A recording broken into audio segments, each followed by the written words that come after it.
홍보 환경 문과 맡고 있는 문과장 김진복이라고 합니다. 김진복. 이래서 무신장면으로 많이 시간을 뺏어주고 뭐 이런 카talog이나 여러 가지 만드는 우리 총무님을 소개해서 드렸습니다. 네. 안녕하세요. 저희 홍보환경문과에서 이번에 이거 기획한 이유가 저희가 이거를 영상으로 찍어가지고 이거를 이제 주민자치회 유튜브에 올릴 거예요. 그래서 주민들 다 이제 많이 편하게 보시고 많이 세제 이거 직접 만드는 거 한번 해보시라고 이제 도움이 되고자 이제 촬영을 하거든요. 그러니까 촬영이 될 수 있으니까 양해를 해주시기 바랍니다. 오늘 강사님을 소개하겠습니다. 성함은 하인숙, 홍보환경문과에서 위원으로 계십니다. 박수로 맞으십시오. 주민센터에서 EM 활용액을 무료로 나눠주잖아요. 근데 여러분들이 EM에 대해서 어느 정도 알고 있는지, 나는 어느 정도 뭐 이런 것 좀 알고 있다 하시는 분 있으세요? 없어요. 줄 알지. 네? 청소하는 줄 알지. 노트만 만든다는 것만 아니 저거 갖다 뿌려서 그냥 예. 청소. 유용하게 EM, 그러니까 오늘 이제 제가 하는 거는 제가 EM 강사니까 EM에 대해서 좀 여러분들한테 확실하게 좀 알려드리려고.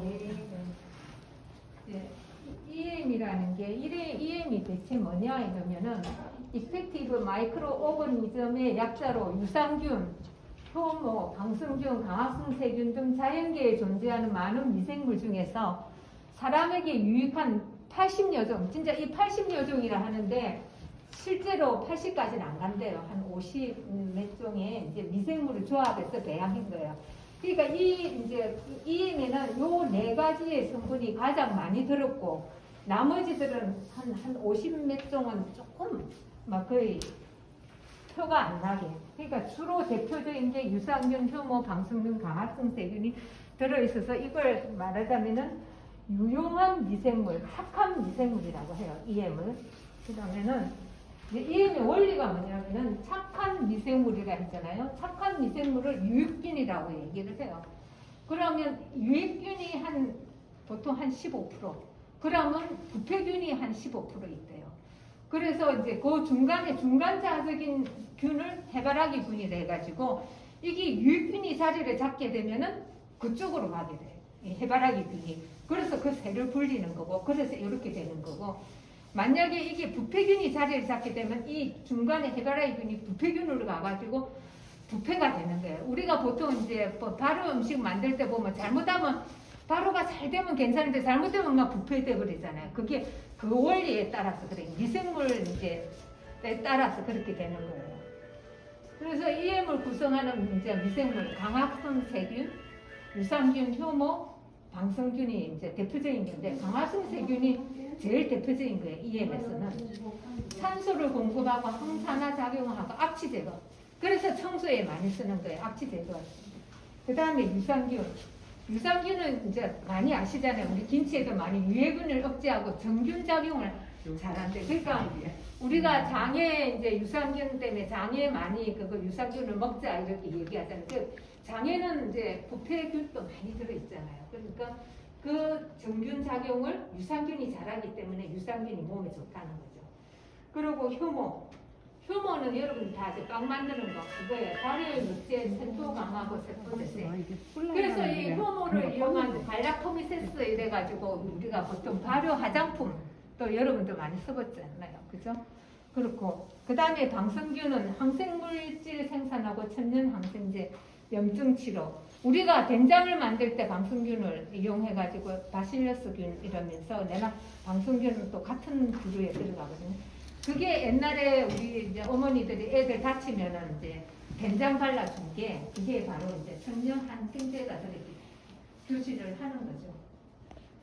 그래서 이제 요렇게 효모, 유산균, 강합성 세균인데 이 유해균도 되고 유용한 균도 되고 그래서 이 유용한 균을 모아놓은 게 EM이라고 생각하시면 됩니다.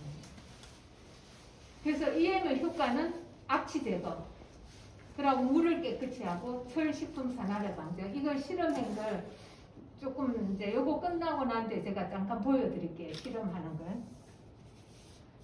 내 몸을 건강하게 하고 이웃과 공생. 원래 미생물은 서로 죽이는 게 없어요. 서로 이제 아까 유익균에 붙으면 유익한 환경이 되듯이 또 부패한균이 유해균이 모이게 되면 유해한 데로 가는 거예요. 서로 죽고 죽이고 하는 이런 게 없어요. 사람하고는 좀 틀리는 거죠. 그래서 경제적인 효과도 있다는 거죠.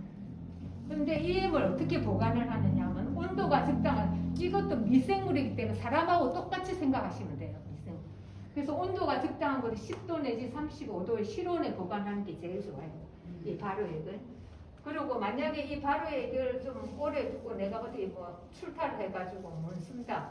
이럴 때는 이제 날씨가 덥고 이럴 때는 여름에 냉장고 안에 보관했다가 다시 꺼내갔을 때는 그 온도를 좀 올려가지고 맞췄을 때 그 냉장고에 이렇게 되면 이제 이 활동을 못하는 거죠, 미생물들이. 그러니까 그걸 꺼내놨다가 쓰면은 다시 쓸 수 있는 거죠. 그래서 작은 용기에, 그리고 이 EM 같은 경우는 뚜껑을 자주 열게 되면은 이제 그게 산소가 들어가게 되면 이제 이게 부패하기도 쉬우니까 그걸 작은 용기에 덜어서 많이 쓰게끔 해요. 근데 우리가 보통 이제 주민센터에서 이거 나눠줄 때 1리터만 막 주잖아요. 그죠?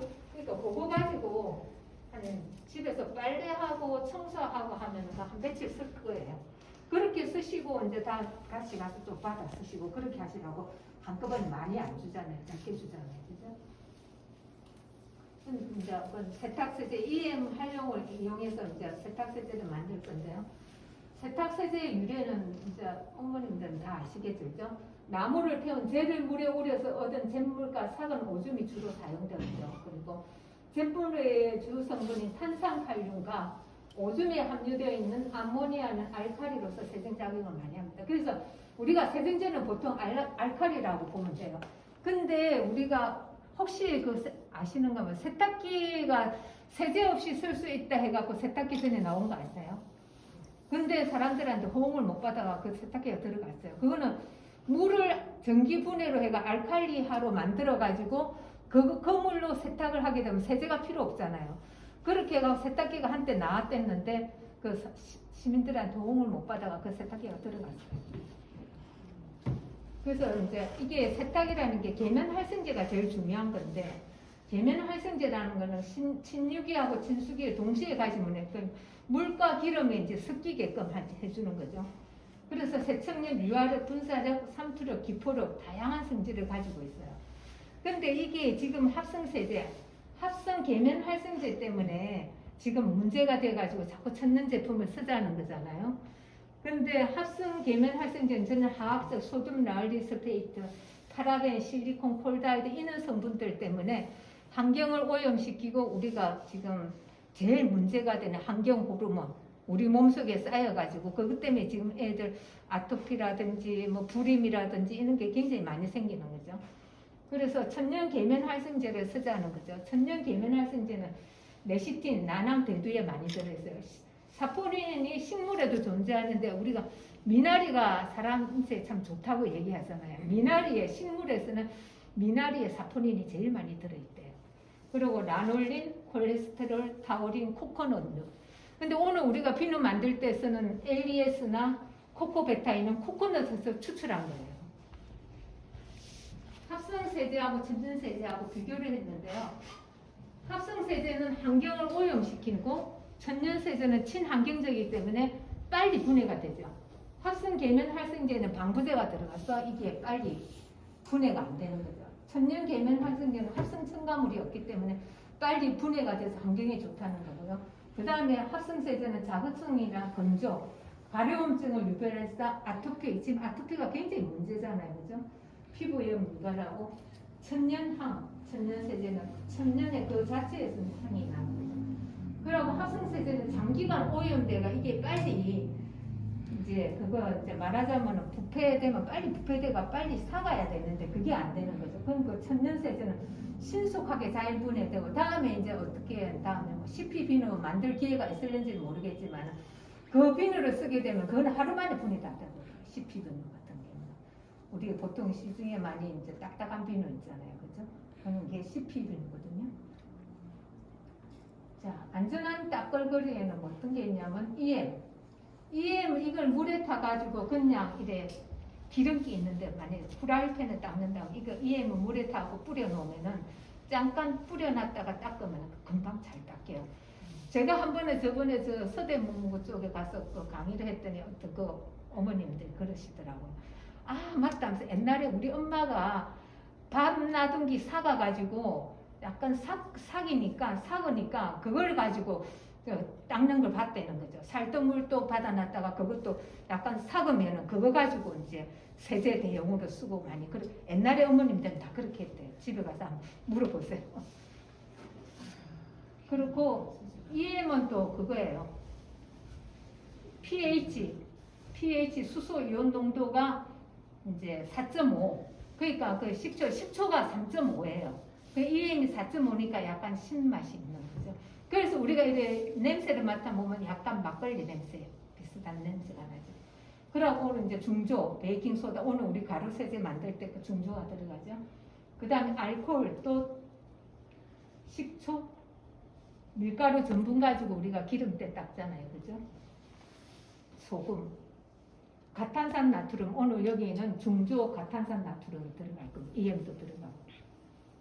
자, 친환경 가루 세제 레시피는 중조가 700g에 가탄산 나트륨이 200, 구연산 100, 맑은 EM을 300ml였고 LES가 30ml, 코코베타인은 30ml 이렇게 넣어가지고 가루 세제를 만듭니다. 만드는 방법은 큰 볼에 오늘 지금 이제 그거 가탄산 나트륨하고 중조를 일단 이제 담아놨어요. 시간이 좀 그거 할 것 같아가지고 그 다음에 이제 거기다 구연산만 더 넣어가지고 이 가루 세 개를 서로 잘 섞이게끔 한참 젖어주는 게 좋아요. 서로 내가 비벼주고 같이 그렇게 하고 난 다음에 이제 이 EM 활성액을 넣을 거예요. 활성액을 넣어서 조금 이제 좀 젖어주고 그 다음에 이제 식물성 계면 활성제인 코코베타인하고 LES를 넣고 서로 섞어줍니다. 그러면 이제 거의 다 들어갔잖아요. 그걸 이제 계속 이제 비벼가면서 이제 그러면은 이게 식초가 들어가게 이제 EM을 넣게 되면 이게 약간 부풀어 오릅니다. 이 가루가 식초를 넣게 되면 섞어가지고 약간 그렇게 해서 이렇게 해갖고 쟁반에 한낮을 말려가지고 뽀송뽀송하게 해가지고 집에 가져가셔가지고 쟁반에 펴가지고 이제 하루 정도 말려가지고 넣어놨다가 쓰시는데 쓰실 때는 보통 가루 세제 쓰시는 거에 반만 쓰시면 돼요. 이 가루 세제는. 근데 중조가 이제 좀 말하자면 좀 섬유에 약간 이제 들어가고 잘 안 빠진다는 얘기도 있더라고요. 중조를 세탁세제도 썼을 때. 그래서 보통 이렇게 친환경 가루 세제를 가지고 빨래를 하게 되면은 그 다음에는 이제 우리가 보통 이제 그거 하는 거 린스, 섬유 린스를 많이 쓰시잖아요. 근데 그거 쓰시지 말고 그거 대신에 EM 이거 발효액을 약간 쓰셔가지고 해도 되고 또 섬유 린스도 이 발효액 가지고 또 섬유 린스도 만들 수 있어요. 섬유 린스를 그렇게 해가지고 조금 린스를 같이 써주는 게 조금 더 좋죠. 근데 빨래하고 나면은 웬만하면은 괜찮은데 가루 세탁세제 좋다, 뭐 친환경 좋다 이러니까 또 어딘가에서는 그 중조가 섬유에 붙어갖고 안 나온다더라 뭐 이런 말이 있기는 있더라고요. 그래서 보통 우리가 지금 거의 다 그거 섬유 린스를 쓰시잖아요. 그죠? 섬유 린스를 쓰시는데 마지막 헹굼할 적에 이제 요거 이제 섬유 린스 식으로 이제 발효액을 조금 넣어가지고 이제 해주시면은 오히려 그것도 안심이 될 것 같아요. 그리고 집에서도 한번 실험을 한번 해보세요. 알칼리 해가지고 빨래 이제 우리가 빨래 삶고 나면 가서 막 비누 좀 묻잖아요. 거기에다가 식초를 조금 풀어가 놔두면 그 스댄 냄비 있는 게 깨끗해져요. 깨끗해. 그만큼 효과가 그러니까 그게 중화를 시켜주는 거예요. 알칼리하고 식초가 이제 중화가 되는 거예요. 알칼리는 식초가 중화가 돼요. 그래서 그런 거는 이제 상식적으로 알면 좋죠.